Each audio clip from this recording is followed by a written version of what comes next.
오늘 우리에게 주시는 하나님의 말씀은 신약 성경 누가복음 3장 7절에서 9절, 15장 18절에서 24절까지의 말씀입니다.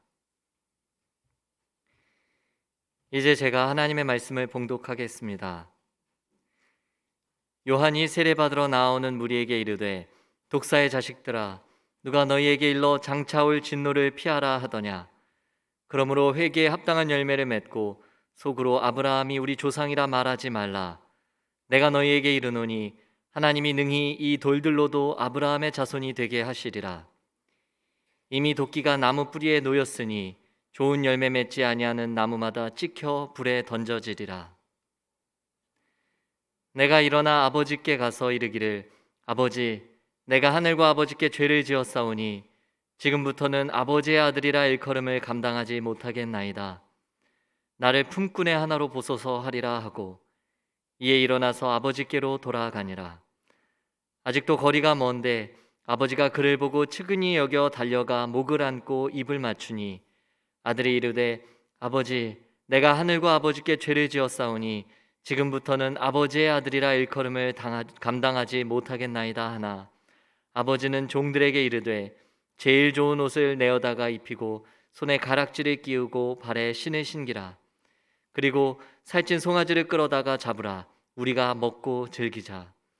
이 내 아들은 죽었다가 다시 살아났으며 내가 잃었다가 다시 얻었노라 하니 그들이 즐거워하더라. 아멘. 사랑하는 성도 여러분, 우리는 대림절 둘째 주간을 맞이하고 있습니다. 대림절은 이미 오셔서 우리와 함께 하시는 예수님을 기념하고 또한 다시 오실 예수 그리스도를 기다리는 절기입니다. 그런데 예수님께서 세상에 처음 오실 때 사람들은 주님을 만나기 위해 준비가 필요했습니다. 그리고 우리 역시 다시 오실 예수님을 만나기 위해서는 준비가 필요합니다. 그러면 우리는 어떤 준비를 해야 하는 것일까요? 신약 성경을 보면 예수님이 오시기 전에 항상 한 발 앞서 등장해서 사람들로 하여금 예수님 만날 준비를 시키는 인물이 있는데요. 그는 다름 아닌 세례 요한입니다. 세례 요한은 예수님의 오심을 예고하면서 사람들로 하여금 세례와 회개를 준비시켰습니다. 그러면 세례는 무엇일까요? 로안 윌리엄스는 세례에 대해서 이렇게 얘기했습니다.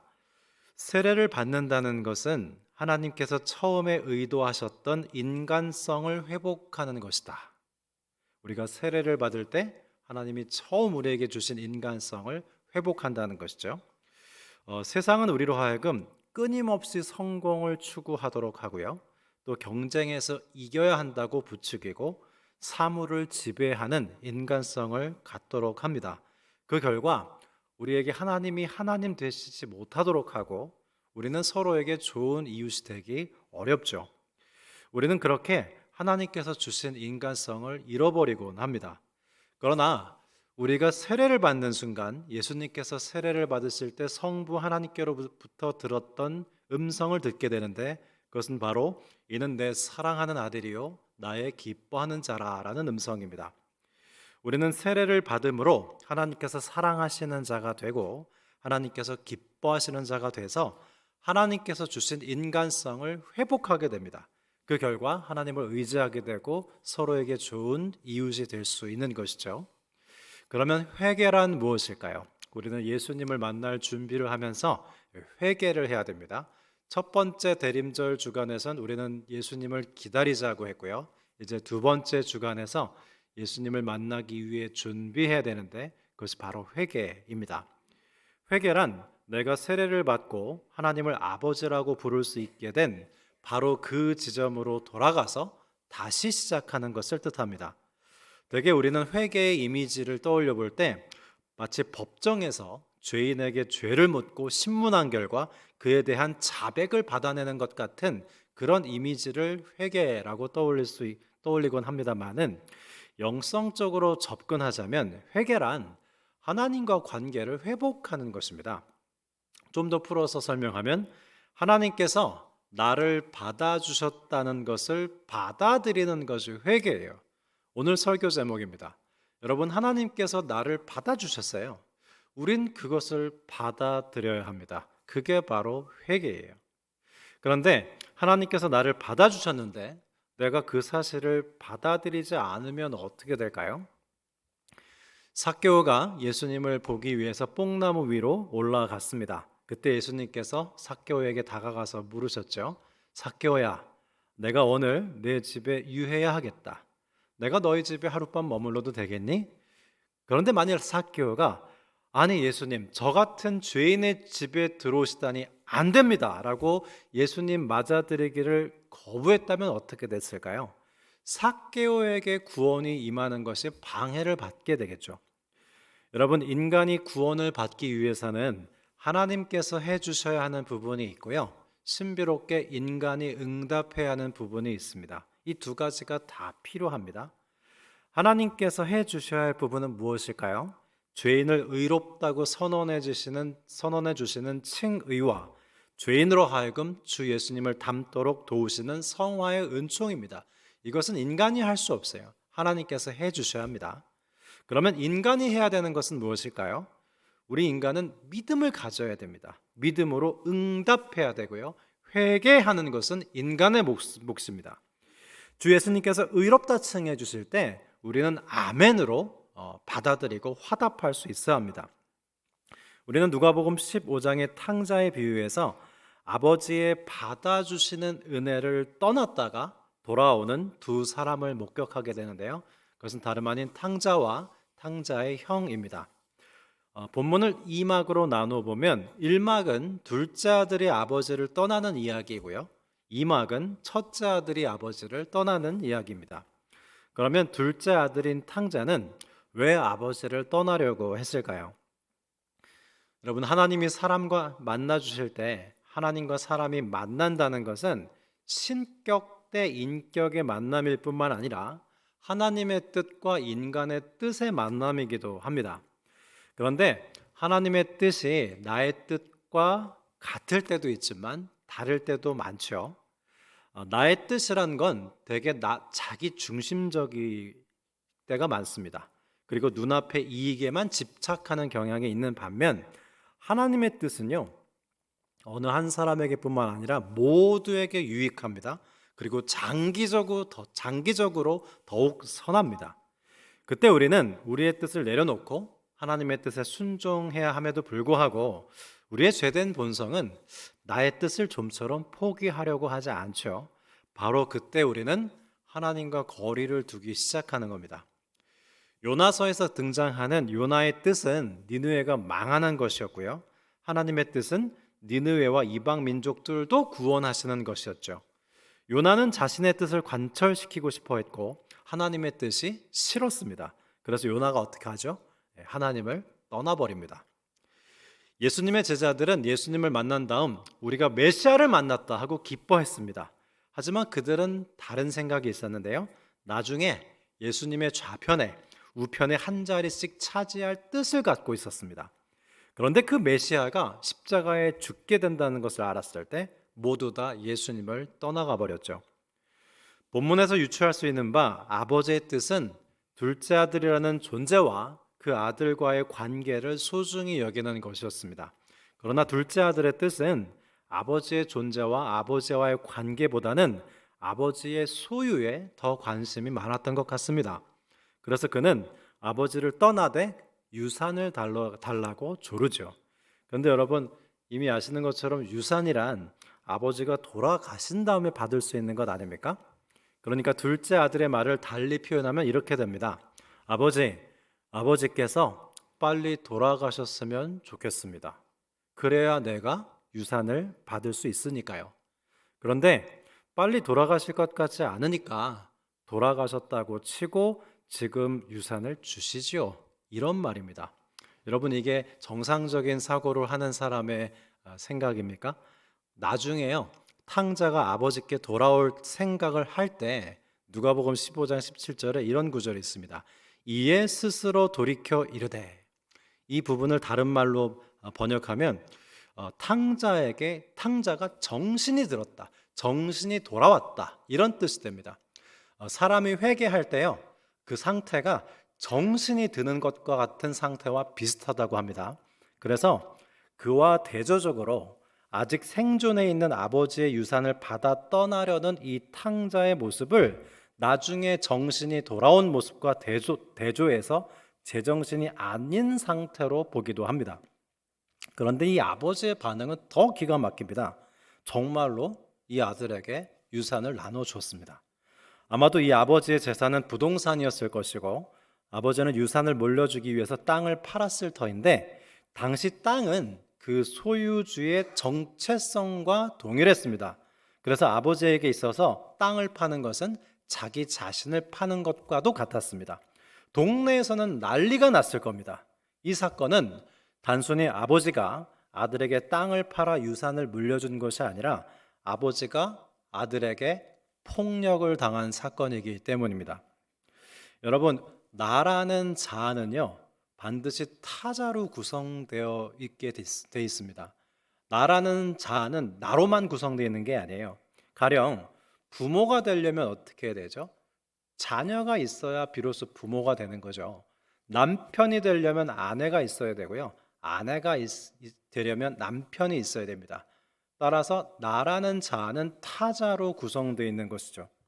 이 아버지는 되먹지 못한 아들에게 난 너 같은 자식 필요 없다라고 하지 않고 넌 나에게 폭력을 가한 아들이지만 나는 여전히 너의 아버지가 되기를 원한다 하고 아들을 끌어안았습니다. 여러분, 끌어안으려면 어떻게 해야 되죠? 두 팔을 벌려야 합니다. 두 팔을 벌린다는 것은 일종의 무방비 상태를 의미하죠. 아버지는 그 상태로 아들에게 폭력을 당했습니다.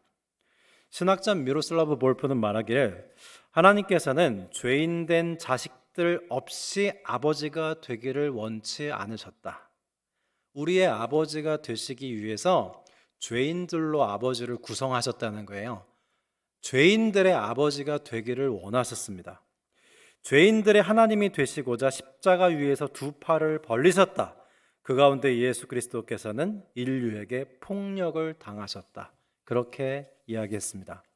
둘째 아들은 그렇게 무지막지하게 아버지에게 폭력을 가한 후 아버지의 재산을 받아서 떠나버리고 말았습니다. 아들이 아버지를 떠날 때는 정체성을 재구성하게 되는데요. 어떤 정체성일까요? 나는 더 이상 당신의 아들이 아닙니다 라는 정체성입니다. 왜냐하면 아들은 아버지에게 아들이 아닐 때 비로소 아버지에게 폭력을 가하고 떠날 수 있기 때문이죠. 성도 여러분, 혹시 하나님을 떠나 계시지는 않습니까?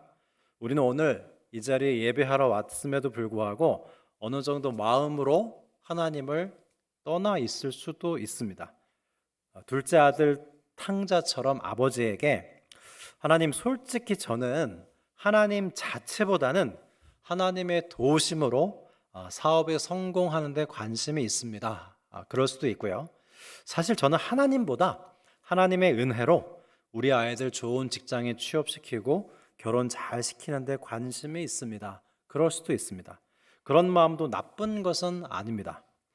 그런데 나에게 있어서 하나님은 나의 소원 성취를 돕는 분 그 이상도 이하도 아니게 될 때 여러분, 우리는 하나님께 원하는 것을 얻고 난 다음에는 하나님을 스스럼 없이 떠나버릴 수도 있습니다.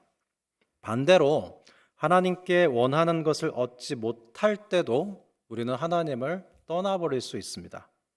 그것은 바로 아버지에게 유산만 받고 아버지에게 폭력을 가하고 떠나버리는 탕자의 모습과도 흡사합니다. 여러분, 내가 바로 탕자는 아닐까요? 미국의 존스 홉킨스 대학에서 9개월 된 아기와 엄마를 두고 실험을 했습니다. 아주 커다란 방에 의자 하나를 놓고 그 의자에는 엄마가 앉도록 하고요.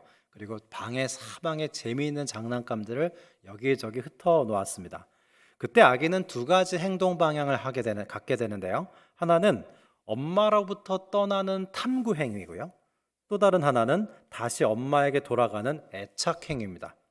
아기는 장난감을 가지고 놀다가 엄마가 안 보이면 불안해서 놀이를 중단하고 엄마를 다시 찾아가는 애착 행위를 하게 되는데요. 그러나 엄마가 나와 함께 있고 나를 보고 있다는 것을 확인한 다음에는 마음 놓고 엄마를 떠나 탐구 행위를 합니다.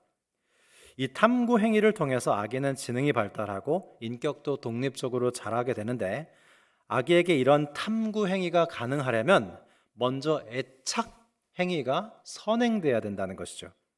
오늘 본문에서 아버지의 사랑을 떠난 둘째 아들에게는 아직 아버지와 애착 관계가 완전히 완성되지 않았습니다. 따라서 그에게 바람직한 탐구 행위는 불가능합니다. 탕자는 아버지를 떠나 더 잘 살 줄 알았지만 그의 삶은 단 한마디로 요약되고 있습니다. 13절에 허랑방탕하여 그랬어요. 무질서해졌을 뿐만 아니라 그의 삶은 완전히 무너졌습니다. 물려받은 재산을 모두 없앤 후에 그는 이방인들의 돼지를 치는 사람이 됩니다. 여러분, 우리는 생각하기를 돼지를 좀 칠 수도 있지 생각할지 모르지만, 유대인들에게는요, 돼지는 절대로 가까이 해서는 안 되는 부정한 짐승이었습니다. 그런데 탕자는 돼지 치는 사람이 되었고 돼지가 먹는 쥐엄 열매로 배를 채우려 하고 있습니다.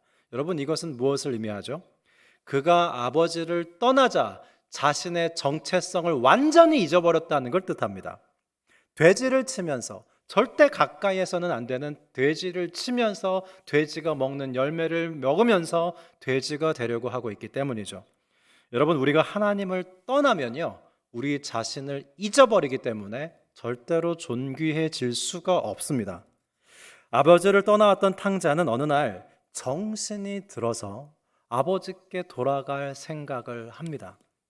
그러나 아버지께 돌아가는 그 순간에도 자신의 아버지의 아들됨을 거부하고 있는데요.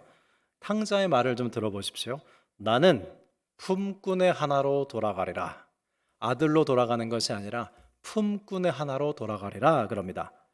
간혹 교회 생활에서 보곤 합니다마는, 우리가 하나님 보시기에 뭔가 부끄러운 일을 했을 때 하나님 보시기에 기뻐할 만한 일도 우리가 하지만 좀 부끄러울 만한 일도 많이 하잖아요. 그랬을 때 우리가 어떻게 반응하게 되냐면, 뭔가 보상 행위를 하려는 경향이 우리 안에 있습니다. 가령 연말이라서 술자리가 좀 많다고 합시다. 그러다 보니 좀 하나님 보시기에 부끄러운 실수도 할 수 있겠죠. 그럴 때 우리가 어떻게 하냐면, 하나님께 너무 죄송한 나머지 그 주일에 감사헌금을 좀 많이 준비하는 겁니다. 죄송해서. 또는 평소에 봉사활동을 잘 안 했지만 뭔가 좀 하나님께 죄송한 마음에 봉사활동을 지원하기도 한다는 거죠. 일종의 속죄 행위입니다. 그냥 아들, 딸로 아버지께 돌아가면 되는데 스스로 품꾼이 되려고 하는 것이죠. 여러분, 우리가 어떤 실수와 잘못을 해도 하나님은 우리를 절대 품꾼으로 보시지 않습니다. 너는 여전히 내 아들이고 너는 여전히 내 딸이다. 그렇게 우리를 바라보시거든요. 그러니까 여러분, 품꾼으로 오시려고 하지 마시고 그냥 아들, 딸로 오십시오. 영적으로 건강하신 분일수록 하나님 앞에 부끄러운 일을 했을 때 더 하나님 앞에 가까이 나오고요, 더 자주 하나님께 나오게 된다고 합니다. 아들이 아닌 품꾼으로 돌아가려고 하는 둘째 아들의 전략은 아버지의 사랑에 의해 완전히 실패로 돌아가고 맙니다. 놀랍게도 아버지는 아들에게 폭력을 당한 그 두 팔을 여전히 벌려서 아들을 기다리고 있었습니다. 아버지는 먼저 아들에게 달려가 목을 끌어안고 입을 맞췄습니다. 그러자 탕자가 하는 말을 또 들어보십시오. 나는 아버지의 아들이라 일컬음을 감당치 못하겠나이다.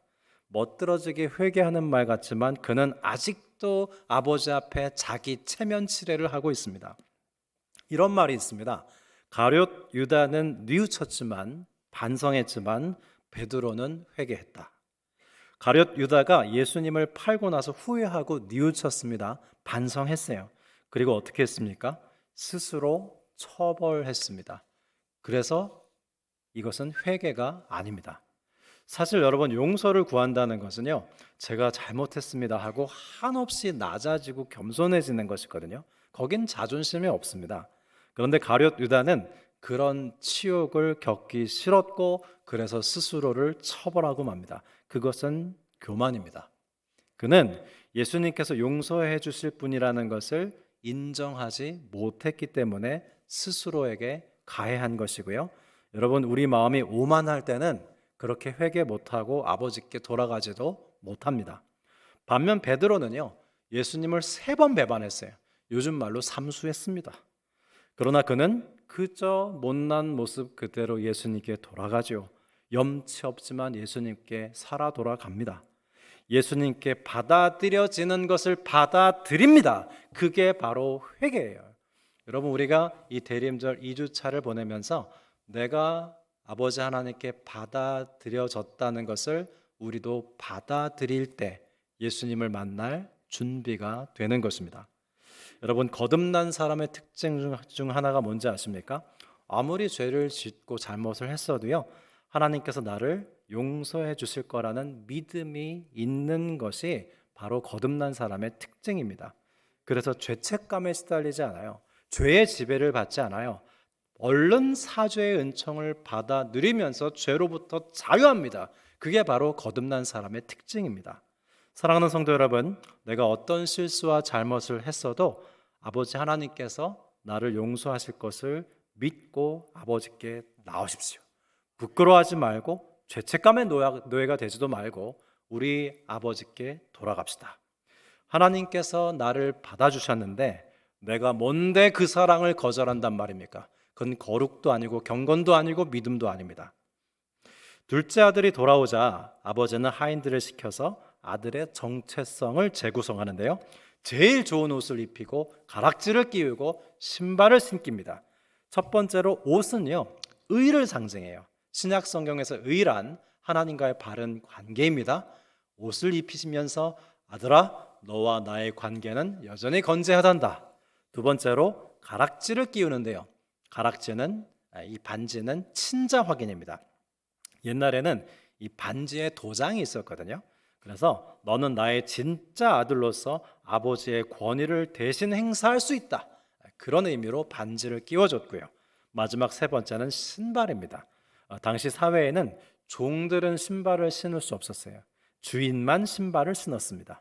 이제 너는 품꾼이 아니고 이 집안의 주인이다, 이렇게 완전히 아들의 정체성을 재구성해 주었습니다. 여러분, 우리가 하나님께 예배 드릴 때 무슨 일이 일어나는가 하면요, 지금 하나님께서 이 예배 중에 우리에게 옷을 입혀 주시는 겁니다. 하나님과 바른 관계를 회복시켜 주고 계시는 거고요. 그리고 반지를 끼워 주시고 신발을 신겨 주시는 시간이 바로 지금 이 예배 시간입니다.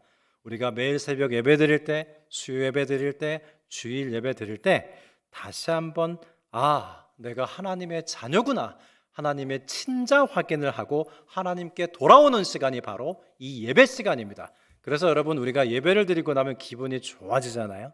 그냥 기분이 좋아지는 게 아니고요, 자존감이 높아집니다. 맞아, 나는 하나님의 자녀지. 옷을 입혀주시고 반지 끼워주시고 신발 신겨주시는 일이 이 예배 중에 일어나기 때문입니다. 여러분, 탕자가 아버지께 범죄하고 처벌받고 그 다음 회개하고 변화됐습니까? 아니면 아버지께 범죄했으나 무조건적인 사랑을 받고 변화된 다음에 회개했습니까? 네, 후자입니다. 그는 징벌을 받고 회개하고 변화된 것이 아니고요, 무조건적인 사랑을 받고 변화된 다음 회개한 거예요. 이게 바른 순서입니다. 둘째 아들이 돌아오자 아버지는 잔치를 벌이죠.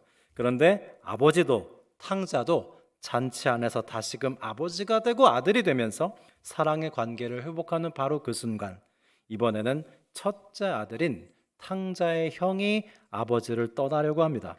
그러면 첫째 아들은 왜 아버지를 떠나려고 할까요?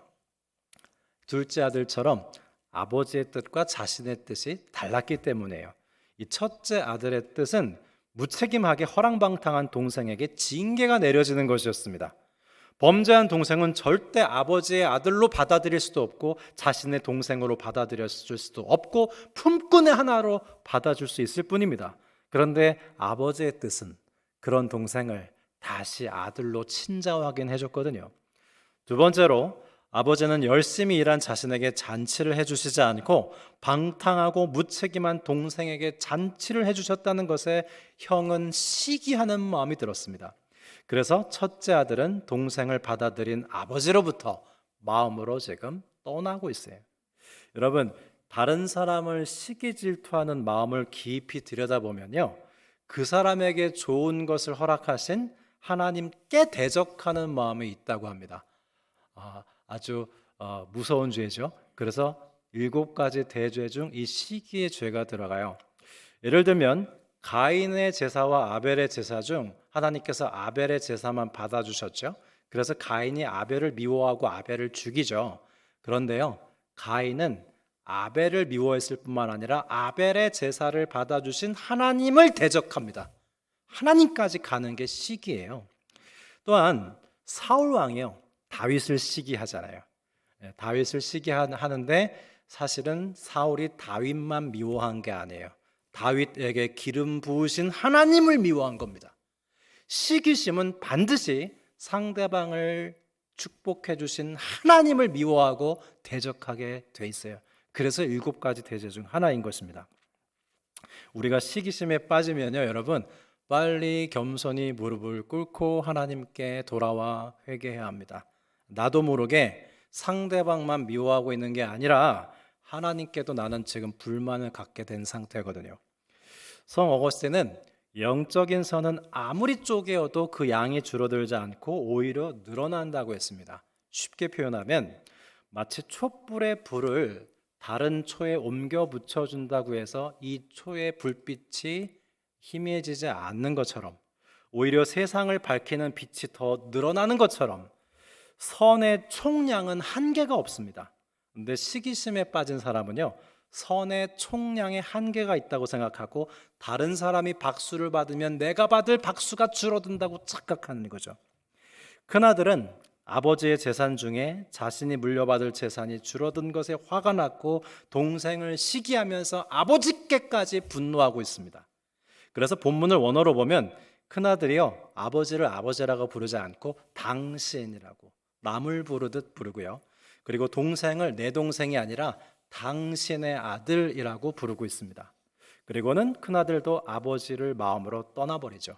그래서 성서학자들은 작은 아들도 탕자지만 큰아들도 탕자라고 해석합니다. 그러자 아버지는 큰아들에게 다시 한번 아버지와 아들과의 관계를 두 팔을 벌려 요청하는데요. 첫 번째는 본문 31절에 얘야, 너는 나와 원래 함께 있었다. 여기서 얘야, 이것은 아들아, 이거보다도 더 큰 애정을 담은 호칭입니다. 너는 왜 동생만 사랑해 주냐고 할지 모르지만 나는 변함없는 사랑으로 너와 여전히 함께하고 있었다 라고 말합니다. 또한 너는 나와 함께 있었구나. 왜 다른 사람하고 비교해서 스스로 비하하고 있니? 나는 너와 함께 있었다. 너는 나와 함께 하거라. 이렇게 다시금 부자관계를 회복하는 데 초청하고요. 두 번째로 나의 것이 다 너의 것이다. 네가 다른 사람을 시기하지 않아도 되는 이유는 바로 내가 너의 풍부한 자원이기 때문이다. 이제껏 네가 가진 모든 것은 다 내가 준 것 아니냐. 스스로 가질 수 없었던 기회와 만남들 앞으로 내가 다 줄 것이다. 나는 너와 함께 있고 나의 것이 다 너의 것이다. 너는 시기에 빠질 이유가 없노라. 그렇게 큰아들에게도 두 팔 벌려서 다시금 아버지와 아들의 관계로 초대하고 있습니다. 오늘 본문 누가복음 15장의 탕자의 비유에 나오는 아버지는요, 작은 아들에게는 죽은 사람 취급을 당했고 큰 아들에게는 당신이라고 불리우며 남 취급을 당했습니다. 두 아들은 공통적으로 아버지에게 당신은 내가 원하는 걸 주지 않았기 때문에 아버지가 아니라고 모독하고 경멸했죠. 그러나 아버지는 여전히 자신에게 폭력을 가하고 모독하는 아들들의 아버지가 되기를 원합니다.